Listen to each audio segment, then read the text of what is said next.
ეკოტურიზმის განვითარების ხელშეწყობისთვის აჭარაში კვლევა ტარდება. 2000 ტურისტის მიერ შევსებულ ანკეტებზე დაყრდნობით უნდა დადგინდეს, რა სახის ეკოტურებს ირჩევენ ვიზიტორები, რამდენად კმაყოფილი არიან აჭარაში არსებული ინფრასტრუქტურით და საიდან იღებენ ინფორმაციას ტურების შესახებ.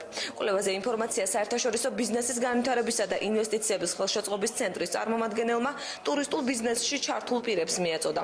სააგენტოების წარმომადგენლების თქმით, ეკოტურებზე მოთხოვნა მაღალია, თუმცა პრობლემას ქმნის მაღალმთიან აჭარაში განთავსების ობიექტების სიმცირე და მისასვლელი გზების არარსებობა.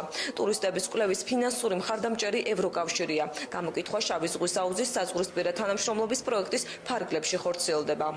ძალიან იმათა ეგრეთ წოდებული სლავური ქვეყნების ტურისტებმა, ეს უკრაინა, ბელორუსია, თვითონ რუსეთის ფედერაციის წარმომადგენლები, მათ ძალიან აინტერესებს ეკოტურისტული მარშრუტები და ჩვენ ხშირად ხანდახან წინააღმდეგობას ვაწყდებით იმის გამო, რომ ძალიან ცოტა არის განთავსების ობიექტები ამ მთიან რეგიონში. კვლევა ძირითადად არის ორიენტირებული დაახლოებით 20 კითხვას მოიცავს და მთავარი ფოკუსი ამ კითხვების კითხვარის არის რა ერთი არის რა საინფორმაციო წყაროებს იყენებენ, რო თქვა შემდეგ ეს გამოიყენოს დეპარტამენტმა თუ რა მიმართულებით ჯობს ან ინფორმაციის მიწოდება ან რეკლამის გაკეთება და ასევე მოხდება ერთგვარი ანუ მესამე კომპონენტი არის მოხდება ანალიზი იმისა თუ აი რამდენად კმაყოფილი არიან ტურისტები აი ეკოტურისტული პროდუქტებით და სერვისებით, რაც ამ ეტაპზე არსებობს აჭარაში. ეკოტურიზმი არ არის ის მიმართულება, რომელიც აუცილებლად ძალიან ფეშენებელურ სასტუმროებს და განთავსების ობიექტებს მოითხოვს, მაგრამ აქ არის თქვა მინიმალური კომპონენტები, როგორიცაა თქვა